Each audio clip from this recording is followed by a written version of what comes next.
Welcome to the day 2 of Alight Motion editing series. इस series के अंदर हम अलाइट मोशन को कंप्लीट डिस्कस करेंगे।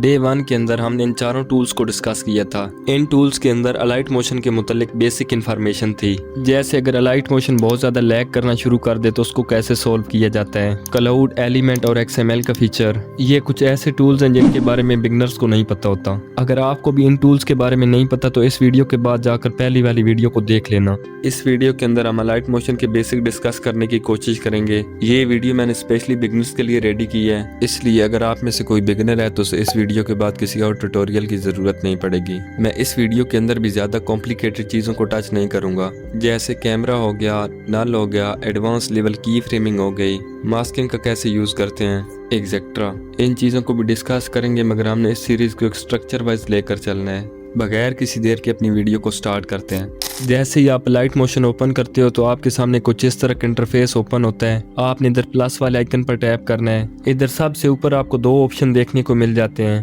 Project and element. प्रोजेक्ट एक ऐसी जगह होती है जहां पर आप अपनी वीडियो को एडिट करते हो, यानी डिफरेंट लेयर्स ऐड करते हो, इफेक्ट्स ऐड करते हो, ऑडियो ऐड करते हो, एक्सेट्रा। अगर आसान अल्फाज में समझाऊं तो ऐसी जगह जहां पर आपने अपनी वीडियो को एडिट करना होता है। इसी के साथ ऑप्शन आता है एलिमेंट्स का। एलिमेंट्स मीन्स रीयूजेबल एसेट्स और पीसेस, ऐसी चीजें जिनका इस्तेमाल हम बार बार वीडियोस के अंदर करते हैं एडिट करने के दौरान, जैसे सब्सक्राइब का बटन हो गया, लाइक का बटन हो गया। और अगर मैं अपनी बात करूं तो इस तरह की सर्कल एनिमेशन। इस ऑप्शन के अंदर आप ऐसी चीजें स्टोर करके रख सकते हो जिनको आप बार बार वीडियोस के अंदर यूज करते हो। इसके नीचे आप अपने प्रोजेक्ट को कोई भी नाम दे सकते हो। इस क्रॉस वाले आइकन पर टैप करना तो सारा का सारा टेक्स्ट एक बार में क्लियर हो जाएगा। इसके नीचे आप अपने सोशल मीडिया प्लेटफॉर्म की रेशियो सिलेक्ट कर सकते हो, जिस भी सोशल मीडिया प्लेटफॉर्म के लिए आप वीडियो बना रहे हो। अगर आप में से कोई बिगनर है जिसे रेशो के बारे में नहीं पता, रेशो वीडियो की लंबाई और चौड़ाई को कहते हैं। जैसे इनमें से पहली वाली रेशो यूट्यूब के लिए है, दूसरी वाली टिकटॉक के लिए और तीसरी वाली इंस्टा के लिए। बाकी साथ में और भी बॉक्सेस दिए गए हैं जो डिफरेंट सोशल मीडिया प्लेटफॉर्म्स के लिए हैं। इसके नीचे ऑप्शन आता है रेजोल्यूशन का।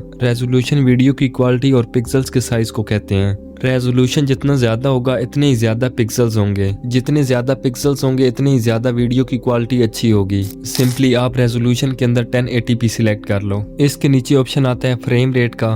फ्रेम रेट जितना ज्यादा होगा इतनी स्मूथ तरीके से आपकी वीडियो प्ले होगी। नॉर्मल वीडियोस के लिए हम इसे 30 FPS पर सेट करते हैं। FPS स्टैंड फॉर फ्रेम पर सेकंड और 30 FPS का मतलब है 1 सेकंड के अंदर 30 फ्रेम्स चल सकते हैं। फ्रेम का मतलब कोई भी तस्वीर। इसके नीचे ऑप्शन आता है बैकग्राउंड का। इधर से आप अपनी मर्जी का कोई भी बैकग्राउंड सिलेक्ट कर सकते हो और उसी के नीचे आपको क्रिएट प्रोजेक्ट वाला ऑप्शन देखने को मिल जाता है। जैसे ही आप इस पर टैप करोगे तो आपका प्रोजेक्ट बन जाएगा। जैसे ही आप प्रोजेक्ट क्रिएट करोगे तो आपके सामने कुछ इस तरह का इंटरफेस ओपन होता है। सबसे ऊपर आप अपने प्रोजेक्ट को दोबारा नाम दे सकते हो। इसी के साथ में कॉर्नर के अंदर आपको सेटिंग वाला आइकन देखने को मिल जाता है। जैसे ही आप इस पर टैप करोगे तो आपके सामने रेशो, रेजोल्यूशन और फ्रेम रेट दोबारा आ जाएंगे। अगर आप इन्हें भी री एडिट करना चाहते हो तो वो आप इधर से कर सकते हो। फिलहाल के लिए साथ वाले ऑप्शन को इग्नोर कर दो। नीचे की साइड आपको ग्रीन कलर में एक प्लस वाला आइकन देखने को मिल जाता है। आपने इस पर टैप करना है। जैसे ही आप इस पर टैप करोगे तो आपके सामने कुछ इस तरह का इंटरफेस ओपन होगा। सबसे पहले इधर आपको शेप वाला ऑप्शन देखने को मिल जाता है। इधर से आप अपनी मर्जी की कोई भी शेप सिलेक्ट कर सकते हो। जिस शेप को सिलेक्ट करना चाहते हो सिंपली उस पर टैप कर दो। इधर आपने इतने ज्यादा टूल्स को देखकर नर्वस नहीं होना, मैं बारी बारी सबको एक्सप्लेन कर दूंगा। सबसे नीचे इस कॉर्नर के अंदर इस पैनल को हम मूव एंड ट्रांसफॉर्म पैनल बोलते हैं। इस पर आपने टैप करना है। इधर स्टार्ट में हमें 3 ऑप्शंस देखने को मिल जाते हैं, X axis, Y axis and Z axis. ये जो नीचे की साइड पैनल है इस पर टैप करके आप अपनी PNG को किसी भी साइड पर ड्रैग कर सकते हो। नॉर्मली जब आप इस पैनल पर ड्रैग करोगे तो आपकी शेप X एक्सिस और Y एक्सिस के अंदर मूव होगी। अगर आप उसको Z एक्सिस के अंदर मूव कराना चाहते हो तो आपने Z एक्सिस वाले ऑप्शन पर टैप करना है। X एक्सिस का मतलब है लेफ्ट और राइट साइड, Y एक्सिस का मतलब है अपर एंड लोअर और Z एक्सिस का तब हम इस्तेमाल करते हैं जब हमने किसी चीज को कैमरे से दूर भेजना होता है या फिर पास लाना होता है। ये 3D वीडियो एडिटिंग के लिए बहुत ज़्यादा इंपॉर्टेंट फीचर है, इसलिए किसी और वीडियो के अंदर हम इसे डीपली डिस्कस करेंगे। इसके नीचे हमें रोटेट का ऑप्शन देखने को मिल जाता है। आपने उस पर टैप करना है। इधर से आप अपनी PNG, फोटो या किसी भी चीज़ को रोटेट कर सकते हो। जहाँ भी इस तरह के नंबर दिए गए होंगे उधर आप डायरेक्टली टाइप करके भी वैल्यू को सेट कर सकते हो। सिंपली इन नंबर्स पर टैप करना और इधर अपनी वैल्यू को टाइप कर देना, पहले वाली वैल्यू को रिमूव करके। इसके नीचे ऑप्शन आता है स्केल का। आपने इसके ऊपर टैप करना है। इसकी मदद से आप अपनी शेप का साइज छोटा बड़ा कर सकते हो। इधर ऊपर आपने इस आइकन पर टैप करना है तो आपकी हाइट एंड विड्थ अलग हो जाएगी। अलग अलग करके भी आप इन दोनों को इंक्रीज कर सकते हो। ऊपर ये पहली वाली लेयर चौड़ाई की है और नीचे वाली लंबाई की। दोबारा इसको पहले की तरह करना चाहते हो तो उसी आइकन पर टैप कर दो। अब इसके नीचे ऑप्शन आता है स्क्यू का। इसका इस्तेमाल तो हम नहीं करते लेकिन फिर भी इसका यूज मैं आपको बता देता हूँ। स्क्यू मीन्स किसी शेप को बगैर रोटेट किए एक तरफ खींचना। अगर आप एक्स वाली वैल्यू को इंक्रीज करोगे तो शेप ऊपर और नीचे वाली डायरेक्शन में टेढ़ी होगी और वाई एक्सिस वर्टिकल डायरेक्शन में स्क्यू करता है, यानी लेफ्ट एंड राइट डायरेक्शन में इसको टेढ़ा करता है। अगर आप एक बिगनर हो तो डोंट वरी, इस ऑप्शन का हम बहुत कम इस्तेमाल करते हैं। इसी के बिल्कुल सामने अपोजिट डायरेक्शन में आपको 3 डॉट्स देखने को मिल जाएंगे। आपने इनके ऊपर टैप करना है। इसके अंदर सेकंड वाला ऑप्शन हमेशा रीसेट ट्रांसफॉर्म होगा और पहला वाला ऑप्शन हमेशा वो होगा जो आपने इस साइड से सिलेक्ट किया होगा। अगर आप रीसेट ट्रांसफॉर्म वाले ऑप्शन पर टैप करते हो तो आपका ऑब्जेक्ट सेंटर में चला जाएगा, इधर बाय डिफॉल्ट ऐड करने पर होता है। और बाकी पहले वाला ऑप्शन वही होगा जो आपने इस साइड से सिलेक्ट किया होगा। जो वैल्यू आपने चेंज की होगी वो इधर आपको रीसेट करने का ऑप्शन देखने को मिल जाता है। इसके ऊपर जो ऑप्शन शो हो रहा है उसे हम ग्राफ कहते हैं और उसके ऊपर जो ऑप्शन शो हो रहा है उसे हम की फ्रेम कहते हैं। पहले हम अलाइट मोशन के बेसिक्स डिस्कस कर लें, उसके बाद हम इन चीजों को डिस्कस करेंगे। अब इसके ऊपर एरो वाला ऑप्शन आता है, इस पर टैप करके आप बैक आ सकते हो। मूव एंड ट्रांसफॉर्म वाले पैनल के ऊपर हमें कलर एंड फिल वाला ऑप्शन देखने को मिल जाता है। आपने इस पर टैप करना है। इधर आपको बहुत सारे कलर्स बाय डिफॉल्ट देखने को मिल जाएंगे। जिस कलर को सिलेक्ट करना चाहते हो सिंपली उस बॉक्स पर टैप कर देना। आप अगर इन कलर वाले बॉक्सेस की साइड पर देखो तो 3 ऑप्शंस आपको और देखने को मिल जाते हैं। सबसे पहले आपने इधर थर्ड वाले ऑप्शन पर टैप करना है। जैसे ही आप इस पर टैप करोगे तो आपके सामने कुछ इस तरह का इंटरफेस ओपन होगा। इधर सबसे ऊपर आपको कलर व्हील देखने को मिल जाएगा। उसके नीचे 3 लेयर्स आपको देखने को मिल जाएंगे। पहली वाली लेयर ये डिसाइड करती है कि आपका कलर कितना डीप होगा। दूसरी वाली लेयर ये डिसाइड करती है कि आप अपना कलर कितना ब्राइट रखना चाहते हो और तीसरी वाली लेयर ओपेसिटी को कंट्रोल करती है। अपनी मर्जी की एडजस्टमेंट करने के बाद ऊपर आपने स्टिक वाले आइकन पर टैप कर देना है। इसके ऊपर दोबारा आप अपनी मर्जी का कलर सिलेक्ट कर सकते हो, लेकिन इसका इंटरफेस थोड़ा सा डिफरेंट है। इधर आपको कलर व्हील के अलावा रेक्टेंगुलर शेप में एक बॉक्स भी देखने को मिल जाता है, जिधर से हमने अपनी मर्जी के मुताबिक कलर को सेट करना होता है। ये जो साथ में लाइन शो हो रही है ये ओपेसिटी को कंट्रोल करती है। इसके ऊपर कलर पिकर हमें देखने को मिल जाता है। जैसे ही आप इस पर टैप करोगे तो ऊपर की साइड एक छोटा सा सर्कल आ जाएगा, जिसकी मदद से आप अपनी मर्जी का कोई भी कलर पिक कर सकते हो स्क्रीन पर मौजूद। इसे उस कलर पर ड्रैग करना जिससे आप अपने बॉक्स को फिल करना चाहते हो, तो खुद ब खुद आपका बॉक्स उसी कलर से फिल हो जाएगा। अब इसके साथ ये जो रेक्टेंगल शेप शो हो रही है इस पर टैप करो, इसे ग्रेडियंट कहते हैं। इधर सबसे ऊपर आपको 2 डॉट्स देखने को मिल जाते हैं, जिनकी मदद से हमने अपने कलर को एडजस्ट करना होता है अपनी रेक्टेंगल के अंदर या अपनी किसी भी शेप के अंदर। नीचे की साइड भी 2 बॉक्सेस हमें देखने को मिल जाते हैं। ये दोनों बॉक्सेस वो कलर्स हैं जो आपको ऊपर की साइड रेक्टेंगल के अंदर शो हो रहे हैं। इनकी मदद से आप अपनी मर्जी के मुताबिक कलर्स को एडजस्ट कर सकते हो। अब इन दोनों बॉक्सेस के ऊपर हमें 3 तरह के रेक्टेंगल्स देखने को मिल जाते हैं। पहले वाला रेक्टेंगल वो है जिसे हमने ऑलरेडी सिलेक्ट किए हुए हैं, ऊपर की साइड आपको शो हो रहा होगा स्क्रीन पर। अब साथ वाले रेक्टेंगल पर टैप करो, इससे कुछ इस तरह की शेप बनती है। एक कलर इनर साइड होता है और दूसरा कलर आउटर साइड होता है। थर्ड वाले ग्रेडियंट का हम इस्तेमाल तो नहीं करते, लेकिन फिर भी उसका यूज मैं आपको बता देता हूँ। इससे कुछ इस तरह की शेप बनती है। एक कलर साइड पर होता है और दूसरे कलर से हमारा बॉक्स फिल होता है। इन तीनों में से पहले वाले 2 बहुत ज्यादा इस्तेमाल होते हैं और तीसरे वाला हम बहुत कम इस्तेमाल करते हैं। अब ऊपर की साइड एक और ऑप्शन आपको देखने को मिल जाता है, आपने इस पर टैप करना है। अब नीचे सिलेक्ट मीडिया वाले ऑप्शन पर टैप करना है। इसके बाद आपकी गैलरी आपके सामने ओपन हो जाएगी। किसी भी PNG पर टैप करो और ऊपर इस प्लस वाले आइकन पर टैप कर दो। आई होप इस ऑप्शन का यूज आपको समझ आ गया होगा।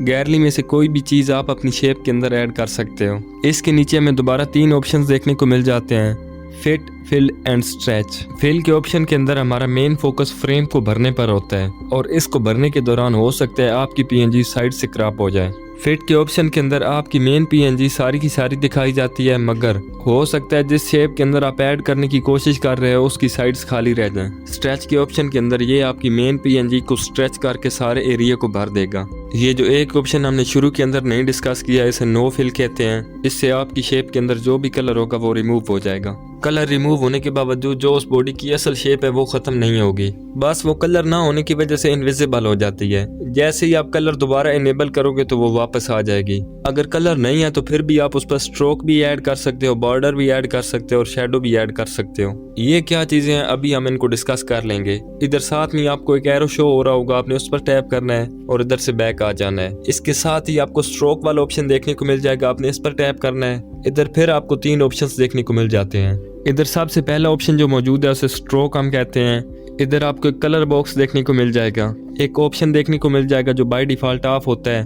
जैसे ही आप उसको एनेबल करोगे तो आपकी पीएनजी या शेप के इर्द गिर्द एक लाइन अपीयर हो जाएगी जिसे हम स्ट्रोक कहते हैं। स्ट्रोक की वैल्यू को आप इधर से कंट्रोल कर सकते हो। इसके नीचे फिर हमें बॉक्सेस देखने को मिल जाते हैं। आपके स्ट्रोक के एजेस कैसे होंगे ये इन बॉक्सेस पर डिपेंड करता है।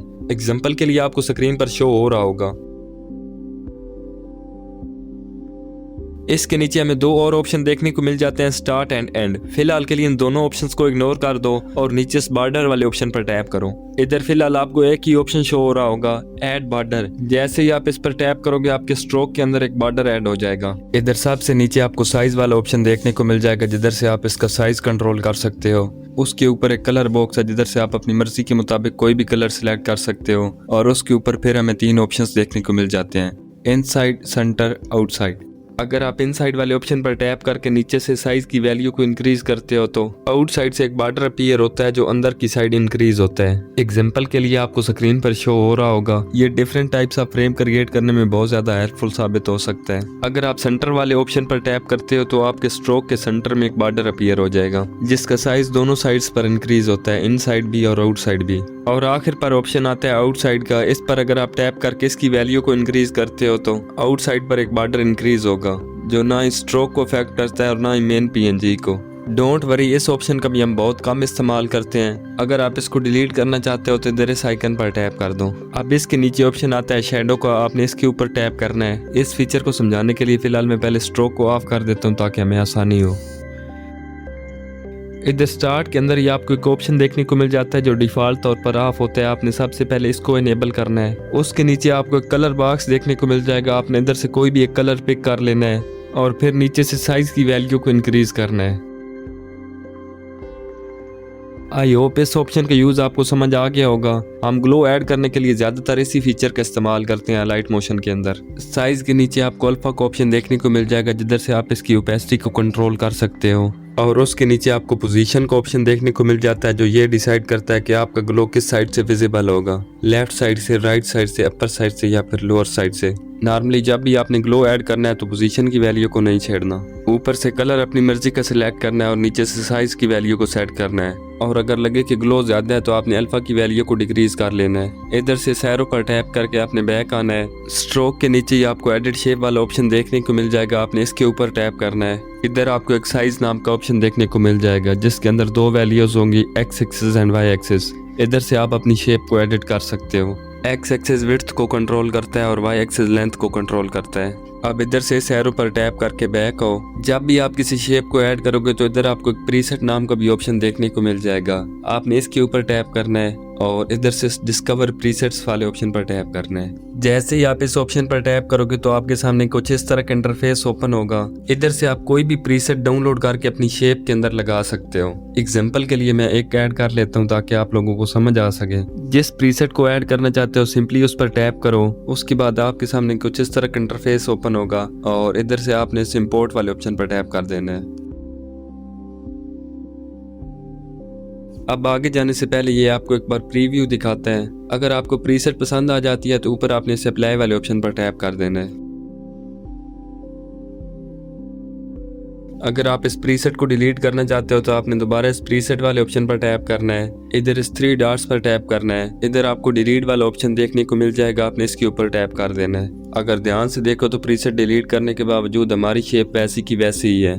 इसका मेन रीजन इसके अंदर अभी बहुत सारे इफेक्ट्स हैं। उनको डिलीट करने के लिए आपने इस इफेक्ट्स वाले ऑप्शन पर टैप करना है। इधर आपको बहुत सारे इफेक्ट्स देखने को मिल जाएंगे। किसी भी इफेक्ट पर लॉन्ग प्रेस करो और उसे छोड़े बगैर एरो वाली साइड पर ड्रैग कर दो तो खुद ब खुद आपका इफेक्ट रिमूव हो जाएगा। इसी तरह से आपने सारे इफेक्ट्स को रिमूव कर लेना है। उसके बाद आपको इधर एक और ऑप्शन देखने को मिल जाएगा, ऐड इफेक्ट। आपने इसके ऊपर टैप करना है। जैसे ही आप इस पर टैप करोगे तो आपके सामने बहुत बड़ी इफेक्ट्स की एक लाइब्रेरी ओपन हो जाएगी। इधर से आप अपनी मर्जी का इफेक्ट ऐड कर सकते हो। सारी की सारी एडिटिंग अलाइट मोशन के अंदर इफेक्ट्स की मदद से ही होती है। अगर मैं इफेक्ट्स वाले ऑप्शन को इसी वीडियो के अंदर कवर करने की कोशिश करूं तो ये वीडियो बहुत ज़्यादा लंबी हो जाएगी, इसलिए किसी और वीडियो के अंदर हम इसे डिटेल डिस्कस करेंगे। इस वीडियो के अंदर मैं कोशिश कर रहा हूं कि सारी की सारी बेसिक चीज़ें कवर अप कर लूं। फिलहाल के लिए इधर इस ऊपर क्रॉस वाले आइकन पर टैप करो, इधर इस एरो पर टैप करो और बैक आ जाओ।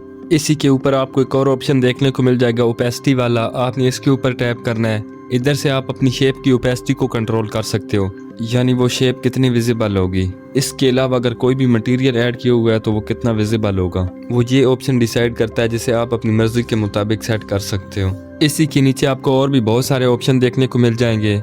इन ऑप्शंस का यूज हम तब करेंगे जब हम आगे जाकर different types of animation create करेंगे। फिलहाल के लिए आपने सैरो पर टैप करके बैक आ जाना है। अब नीचे की 2 लेयर्स हमने डिस्कस कर ली हैं। अगर ध्यान से देखो तो ऊपर की साइड हमें एक और लेयर देखने को मिल जाती है, जिसके अंदर पहला ऑप्शन स्पीड का है। आपने इसके ऊपर टैप करना है। इधर से आप अपनी वीडियो की स्पीड को कम या ज्यादा कर सकते हो।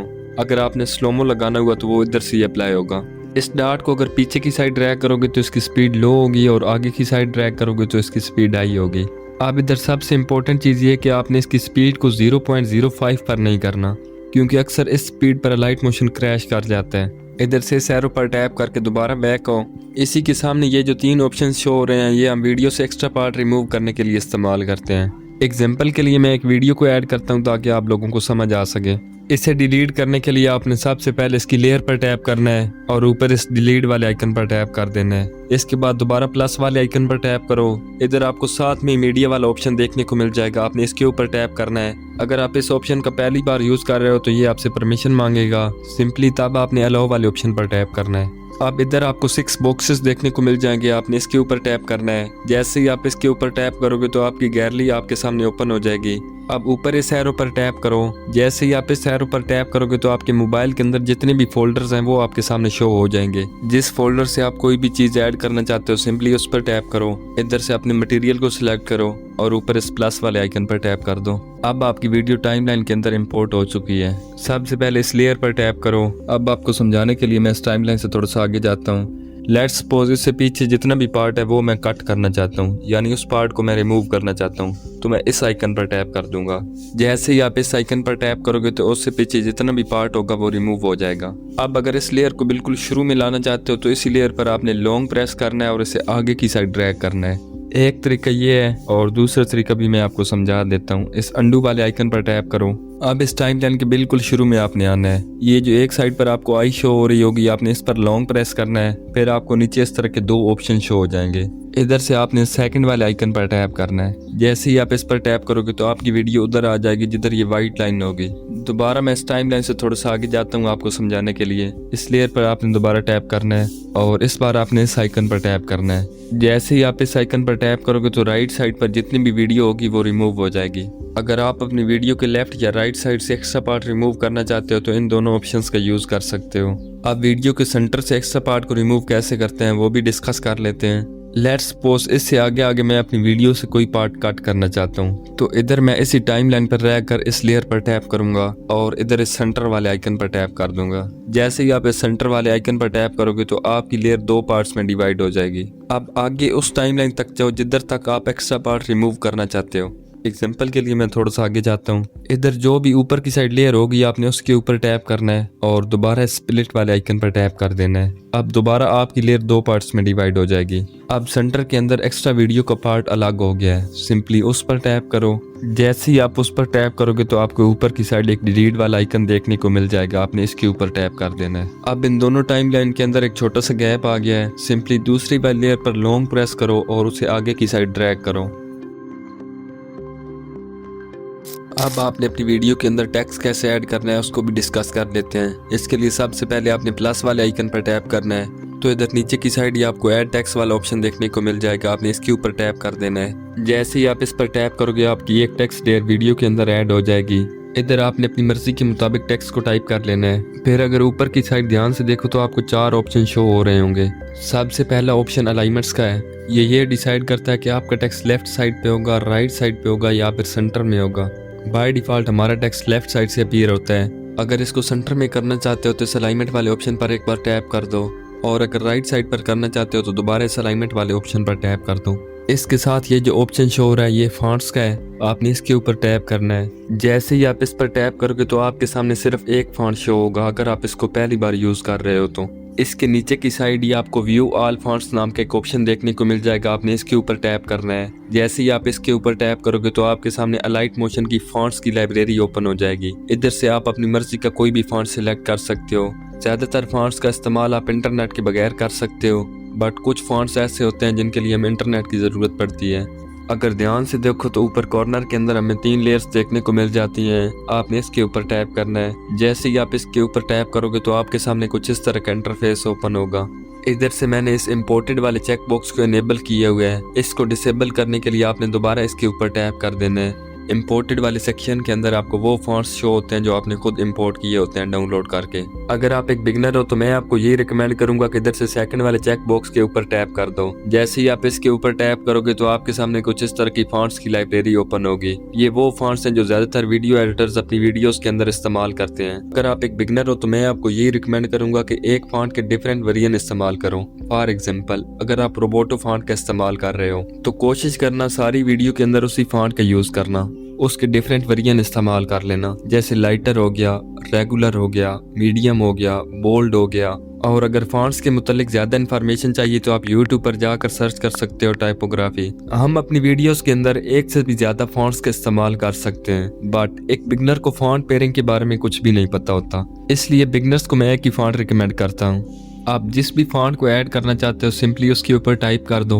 हो सकता है ये थोड़ी सी लोडिंग ले, उसके बाद आपका फॉन्ट आपके टेक्स्ट के ऊपर अप्लाई हो जाएगा।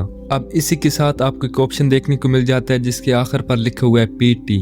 PT stand for point. आपने इसके ऊपर टैप करना है। जैसे ही आप इसके ऊपर टैप करोगे तो आपके सामने इस तरह की लाइन अपीयर होगी। इसे अगर आप इंक्रीज करते हो तो आपके टेक्स्ट का साइज बड़ा होगा और अगर डिक्रीज करते हो तो आपके टेक्स्ट का साइज छोटा होगा। फिर इसी के साथ आपको कलर बॉक्स देखने को मिल जाता है जिधर से आप अपनी मर्जी के मुताबिक अपने टेक्स्ट का कलर सिलेक्ट कर सकते हो। सारी एडजस्टमेंट्स करने के बाद आपको साथ में टिक वाला आइकन शो हो रहा होगा, आपने उसके ऊपर टैप कर देना है। अब अगर इधर ध्यान से देखो तो इधर सारे के सारे ऑप्शंस वो हैं जो हम ऑलरेडी डिस्कस कर चुके हैं। बस एक ऑप्शन रिप्लेसेबल आया है एडिट शेप की जगह, एडिट टेक्स्ट। इस ऑप्शन को भी हमने डिस्कस कर लिया है। इस पर जैसे ही आप टैप करोगे तो आपके सामने वही इंटरफेस ओपन होगा जो हमने अभी अभी डिस्कस किया है। फिलहाल मैं इस टेक्स्ट के अंदर एनिमेशन को नहीं ऐड कर रहा। अगर मैं इसके अंदर एनिमेशन ऐड करने बैठ जाऊं तो एक तो ये वीडियो बहुत ज़्यादा लंबी हो जाएगी, दूसरा अगर आप में से कोई बिगनर है तो उसके लिए ये चीज़ें बहुत ज़्यादा कॉम्प्लिकेटेड हो जाएंगी। बट डोंट वरी, इस पर मैंने ऑलरेडी एक वीडियो अपलोड की हुई है, टेक्स्ट ट्रांसफॉर्म इफेक्ट, जिसे मैंने डिटेल में डिस्कस किया है इस वीडियो के अंदर। अब कुछ चीज़ें एक्स्ट्रा थी जो स्टार्ट के अंदर मैंने डिस्कस नहीं की,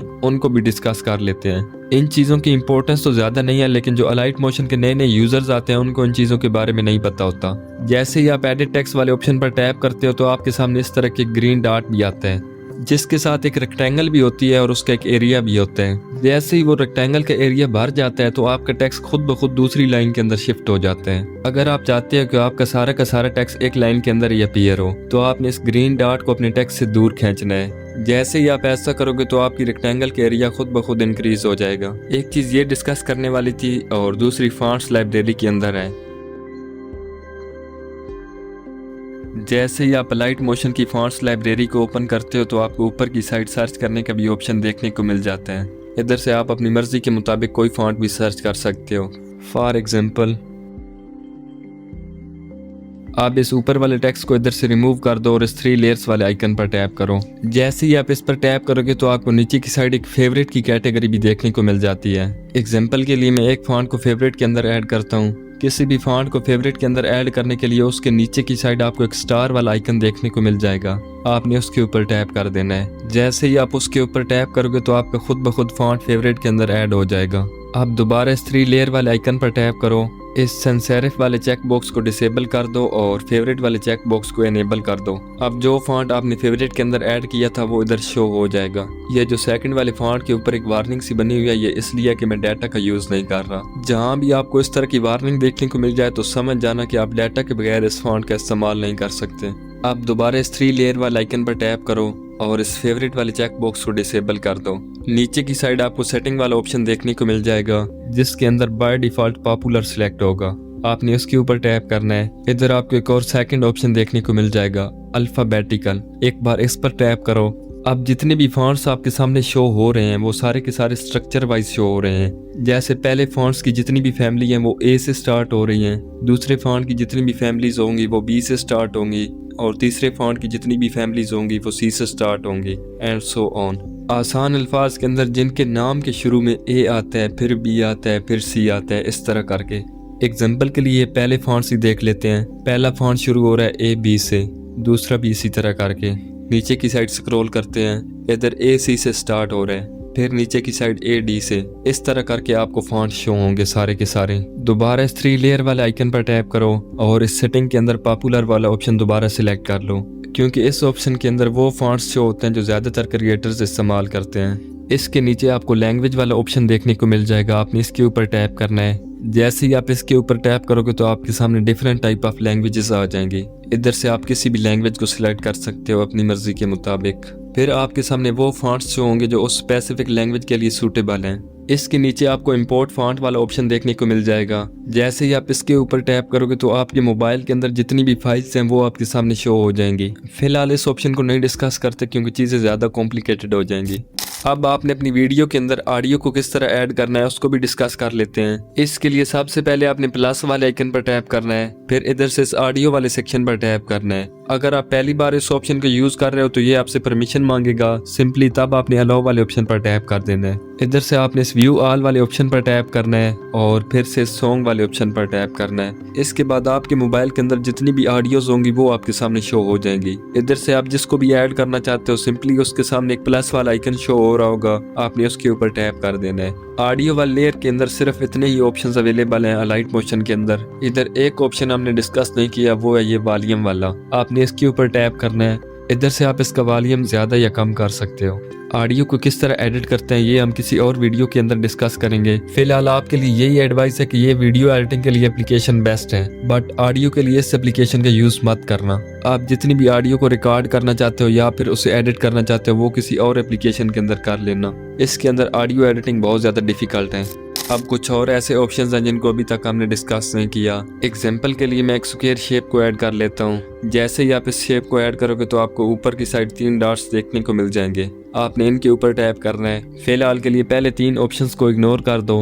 उसके नीचे ऑप्शन आता है फिट कंपोजिशन एरिया, आपने इसके ऊपर टैप करना है। जैसे ही आप इसके ऊपर टैप करोगे तो आपके सामने कुछ इस तरह का इंटरफेस बन जाएगा। अब इस चीज को थोड़ा सा मैं डिफाइन कर देता हूँ। फिट कंपोजिशन एरिया एक वो ऑप्शन है जिसके अंदर ऑब्जेक्ट की असल शक्ल खराब नहीं होती, यानी ना ही वो चौड़ाई में ज्यादा होता है और ना ही वो लंबाई में ज्यादा होता है। जिस तरह हम उसको ऐड करते हैं बिल्कुल वैसे ही रहता है, बस उसका साइज इतना बड़ा हो जाता है कि वो कंपोजिशन एरिया के अंदर फिट आ जाता है। अगर ऑब्जेक्ट और कंपोजिशन की रेशियो मुख्तलिफ है तो हो सकता है हमारी स्क्रीन थोड़ी सी खाली रह जाए। अब दोबारा इन 3 डॉट्स पर टैप करो।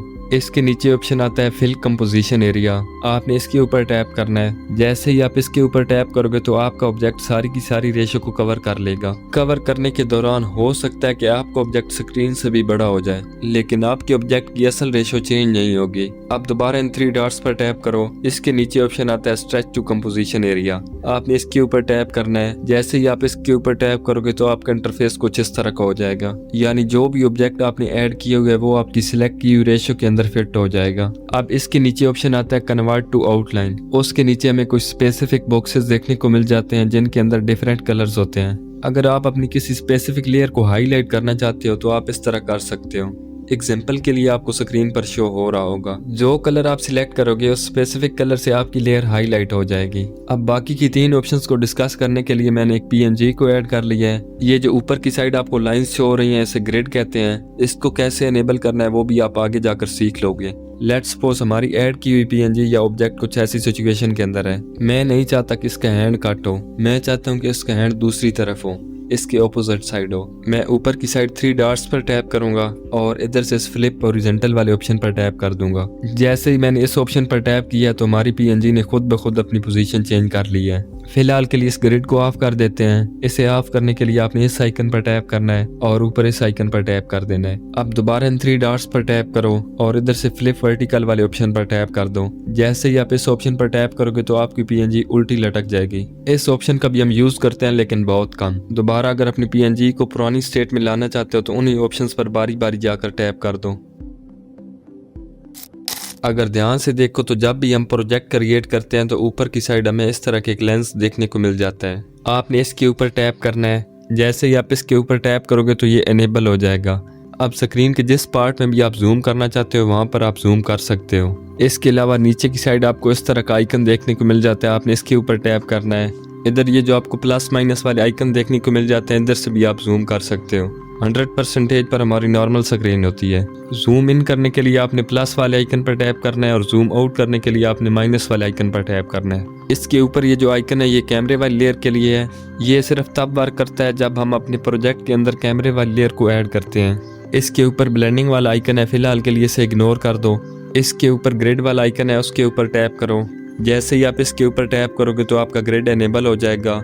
ग्रिड की एडजस्टमेंट को भी आप इधर से कंट्रोल कर सकते हो। जितना ही ये नंबर ज्यादा होगा इतनी ही ग्रिड की लाइंस कम होंगी, और जितना ही ये नंबर कम होगा इतनी ही ग्रिड की लाइंस ज्यादा होंगी। उसके ऊपर वाला ऑप्शन भी फिलहाल के लिए यूजलेस है, उसे इग्नोर कर दो। अब इसको क्लोज करने के लिए दोबारा आपने इसी के ऊपर ही टैप कर देना है। अब इसी आइकन के साथ ही आपको 2 स्क्वायर शेप के अंदर बॉक्सेस देखने को मिल जाते हैं, जिसके साथ में प्लस वाला आइकन भी है। आपने इसके ऊपर टैप करना है। इसके अंदर आपको पहला ऑप्शन क्लियर सिलेक्शन वाला देखने को मिल जाएगा। जैसे ही आप इस ऑप्शन के ऊपर टैप करोगे तो आपने जितनी भी लेयर्स को सिलेक्ट किया होगा वो डीसिलेक्ट हो जाएंगी। मल्टीपल लेयर्स को कैसे सिलेक्ट करते हैं ये आगे जाकर मैं आपको सिखा दूंगा। अब दोबारा उसी आइकन पर टैप करो। इस बार इधर आपको सिलेक्ट ऑल लेयर्स वाला ऑप्शन देखने को मिल जाएगा। जैसे ही आप इसके ऊपर टैप करोगे तो जितनी भी लेयर्स आपके प्रोजेक्ट के अंदर होंगी वो सारी की सारी सिलेक्ट हो जाएंगी। अब दोबारा इसी आइकन पर टैप करो। उसके नीचे आपको डुप्लीकेट लेयर वाला ऑप्शन देखने को मिल जाएगा। आपने इसके ऊपर टैप करना है। जैसे ही आप इसके ऊपर टैप करोगे तो आपकी लेयर की डुप्लीकेट लेयर आ जाएगी, जो भी लेयर आपने सिलेक्ट की होगी। उसके नीचे आपको सेव प्रीसेट वाला ऑप्शन देखने को मिल जाता है। आप किसी भी लेयर को एज अ प्रीसेट भी सेव कर सकते हो। फिर उसके नीचे ऑप्शन आता है कॉपी लेयर वाला। आप किसी भी लेयर को कॉपी कर सकते हो और जहाँ चाहे उसे पेस्ट कर सकते हो। कॉपी लेयर के नीचे ही आपको पेस्ट लेयर वाला भी ऑप्शन देखने को मिल जाता है। और अगर उस लेयर की सिर्फ प्रॉपर्टीज को पेस्ट करना चाहते हो तो वो भी आपको नीचे ऑप्शन देखने को मिल जाएगा। इसके साथ में एक छोटा सा एरो होगा, आपने उसके ऊपर टैप करना है। जैसे ही आप उसके ऊपर टैप करोगे तो आपके सामने कुछ इस तरह का इंटरफेस ओपन होगा। इन चीजों को आप पेस्ट कर सकते हो एक लेयर से कॉपी करके दूसरी लेयर के अंदर। जितने भी आइकन्स इधर ग्रीन कलर के अंदर शो हो रहे हैं उनके अंदर दूसरी लेयर्स की प्रॉपर्टीज पेस्ट हो जाएंगी। अगर आप उसको डीसिलेक्ट करना चाहते हो तो सिंपली उसके ऊपर टैप कर दो। जैसे ही आप उसके ऊपर टैप करोगे तो उसका कलर वाइट हो जाएगा। जैसे ही आप इस प्रोजेक्ट की टाइमलाइन के बिल्कुल शुरू में होगे तो इधर एक और आइकन आपको देखने को मिल जाएगा जो कि अभी तक हमने डिस्कस नहीं किया। ये हमारी लेयर की टाइम ड्यूरेशन को इंक्रीज कर देता है। जैसे ही आप उस आइकन के ऊपर टैप करोगे तो आपकी लेयर की टाइम ड्यूरेशन इंक्रीज हो जाएगी। अब ऊपर की साइड हमें इस तरह के 2 एरोस देखने को मिल जाते हैं। इनमें से पहले वाले को अंडू कहते हैं और दूसरे वाले को रीडू कहते हैं। अंडू का यूज तब हम करते हैं जब हमने लास्ट स्टेप को डिलीट करना होता है जो भी हमने लिया होता है। फॉर एग्जाम्पल रीडू का ऑप्शन तभी अनेबल होता है जब हम अंडू का फीचर एक बार इस्तेमाल करते हैं। इसका काम जो भी अंडू ने किया है उसका अपोजिट करना, यानी अंडू ने लास्ट स्टेप को डिलीट किया था तो ये उस स्टेप को वापस लाएगा। इसके अलावा 2 एरोज और भी आपको इधर देखने को मिल जाते हैं। अगर आपको एक क्लिक के साथ ही वीडियो के आखिर में जाना हो तो आप इस आइकन पर टैप करोगे, और अगर वापस आना हो तो आप इस आइकन पर टैप करोगे। या अगर आपने अपनी वीडियो के अंदर टाइम स्पैम ऐड की हुई है तो ये उधर जंप कर जाएगा। एग्जाम्पल के लिए मैं एक टाइम स्पैम ऐड कर लेता हूँ। इसे ऐड करने के लिए आपने इन डिजिट्स के ऊपर टैप करना है। जैसे ही आप इसके ऊपर टैप करोगे तो उधर एक रेड कलर की लाइन ऐड हो जाएगी। इसे हम टाइम स्पैम बोलते हैं। अब जैसे ही आप इन एरोस पर टैप करोगे तो ये इस टाइम स्पैम पर भी जंप करेगा। अब एलिमेंट एंड ऑब्जेक्ट, जो कि बहुत ज़्यादा इंपॉर्टेंट फीचर है, उसको भी देख लेते हैं। इसके लिए आपने प्लस वाले आइकन पर टैप करना है। फिर इधर इस एलिमेंट एंड ऑब्जेक्ट वाले ऑप्शन पर टैप करना है। इधर आपको 4 ऑप्शंस देखने को मिल जाएंगे: camera, null, empty group, element and object. Null and camera ये अलाइट मोशन के सबसे इम्पोर्टेंट फीचर्स हैं, इसलिए इन दोनों ऑप्शंस को किसी और वीडियो के अंदर डिटेल में डिस्कस करेंगे। अब नीचे की साइड इस एलिमेंट एंड ऑब्जेक्ट वाले ऑप्शन पर टैप करो। फिर इस व्यू ऑल वाले ऑप्शन पर टैप करो। इधर आपको ऊपर की साइड 2 ऑप्शन शो हो रहे होंगे: प्रोजेक्ट, एलिमेंट। इधर से जिस भी प्रोजेक्ट या एलिमेंट को ऐड करना चाहते हो सिंपली उसके ऊपर टैप कर दो तो आपका प्रोजेक्ट दूसरे प्रोजेक्ट के अंदर ऐड हो जाएगा जो आप एडिट कर रहे हो। अगर एक प्रोजेक्ट के अंदर लाइट मोशन बहुत ज़्यादा लैग करने लग जाए तो दूसरे प्रोजेक्ट के अंदर हम अपनी एडिटिंग को स्टार्ट कर सकते हैं और उस प्रोजेक्ट को पहले वाले प्रोजेक्ट के अंदर इंपोर्ट कर सकते हैं। अब की फ्रेमिंग जो कि बहुत ज़्यादा इंपॉर्टेंट टॉपिक है उसे भी डिस्कस कर लेते हैं। की फ्रेमिंग की मदद से आप किसी भी चीज़ के अंदर एनिमेशन ऐड कर सकते हो। जिधर भी कोई वैल्यू चेंज हो सकती है उधर की फ्रेम्स अप्लाई हो सकती हैं। की फ्रेमिंग का मतलब स्पेसिफिक टाइम ड्यूरेशन के अंदर आने वाला चेंज किसी भी ऑब्जेक्ट या किसी भी शेप के अंदर। एग्जाम्पल के लिए मैं शेप से एक सर्कल को ऐड कर लेता हूँ। आपने इसकी मूव एंड ट्रांसफॉर्म वाले पैनल पर टैप करना है और इसे कुछ इस तरह कॉर्नर के अंदर एडजस्ट करना है। फिर इसके स्टार्ट के अंदर इस डायमंड वाले आइकन पर टैप कर दो। इससे ही हम की फ्रेम बोलते हैं। अब इस टाइम ड्यूरेशन से थोड़ा सा आगे जाओ। एग्जाम्पल के लिए मैं 2 सेकंड आगे जा रहा हूँ और इधर एक दूसरी की फ्रेम को ऐड कर दूंगा। अगर आप की फ्रेम को ऐड नहीं करते और इसकी वैल्यू को चेंज करते हैं तो खुद ब खुद एक की फ्रेम ऐड हो जाएगी। इसी की फ्रेम पर रहकर इस पैनल पर ड्रैग करके इसे मैं दूसरे कॉर्नर के अंदर एडजस्ट कर दूंगा एंड फाइनली हमारी एनिमेशन रेडी है।